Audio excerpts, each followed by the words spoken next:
Switch over to your media.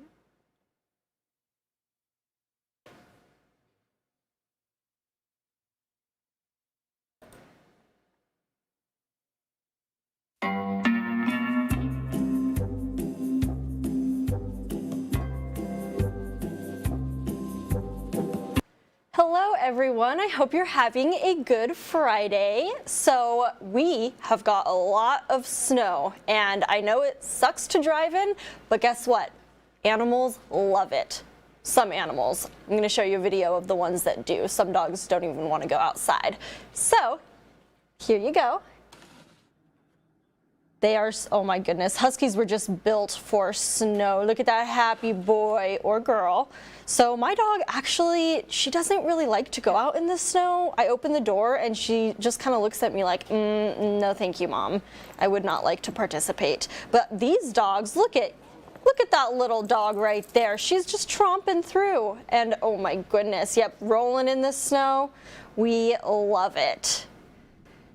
And Alaska is not the only place right now that is loving the snow. China recently had a lot of it, and the giant pandas at the zoo are absolutely loving it. Take a look at this.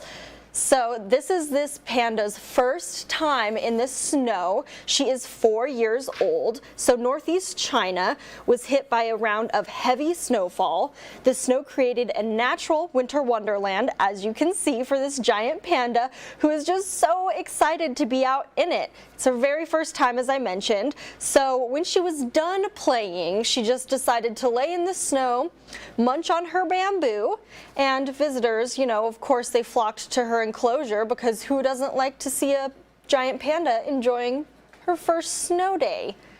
Oh, it's so cute. I've never seen a panda in real life, but I would love to.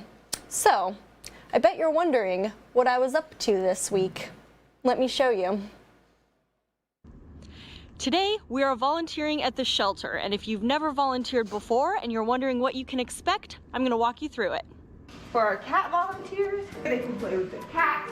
We have all the bunnies. I think we're up in the 30s of volunteers that come in, you know, on a weekly basis. They do so much great work for us. We have so many animals that it just helps take some of the burden off of our staff with stuff that people in the community actually like to do. People love to come in and walk dogs.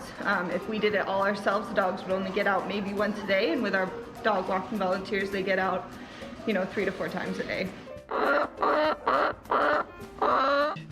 I started with larger, like walking dogs and things, but I discovered that that was physically too much for me. So I've been doing the smaller animals, rabbits, guinea pigs, ferrets.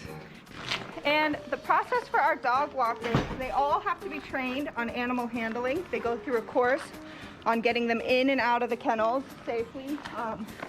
Kind of emergency procedures if the dog gets loose, the dog starts jumping on you and gets to be too much to handle. They're trained on all of that very thoroughly. We want to make sure all of our volunteers and employees are safe. Happy guy. Oh, just a happy guy. Oh, just a look at that, a happy dog. Another aspect of it is all of our dogs have to pass an evaluation process before volunteers are allowed to take them out. This is just another safety precaution. We don't want them out with a dog that we don't know, we don't trust. It is so rewarding. The animals are in these little cages. When you come here, you just feel like you're actually doing something that is fun, but in reality, you're helping animals get adopted.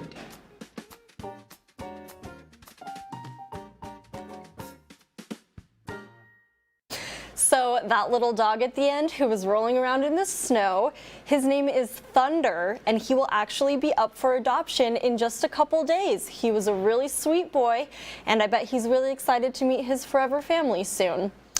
And I don't know if you noticed, but yes, there was a chicken in that story, and I'm going to tell you why, because I'm rooting for cluckers, and so I just have to give a little chicken shout out. So Cluckers is up for adoption. Poor thing. He's an unaltered male chicken, and he has a lot to say, man. When I was hanging out with him yesterday, he was just squawking. It's like he's like, give me a home, give me a home. But whoever adopts him, you know, please don't eat him. He wants to go to a good home with a pasture where he can just run around and be happy. And so I just had to give that little shout out to Cluckers because I'm really rooting for him to find a good home. If I had chickens, I would 100% adopt Cluckers. So our last story tonight does not involve snow. It takes place in California, but it was really sweet, so I wanted to share it with you guys. So as you can see, this deer is actually stuck in this canal. So he fell in the water and it was too steep for him to get out. So people called firefighters. They came to this deer's rescue. As you can see, they're holding his head above the water so he can, you know, kind of get a break from swimming because he's been at it for a while. He looks really tired.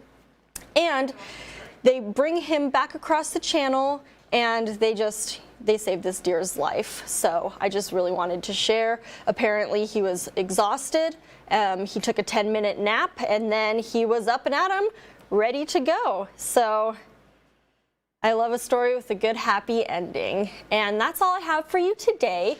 But as always, you can email me at furcast@ktuu.com. I would love to hear all of your animal stories or see all your animal pictures and videos. And I will see you guys next Friday after Thanksgiving. So I hope you guys eat a lot and are sitting on the couch ready to watch my Furcast next week. Bye.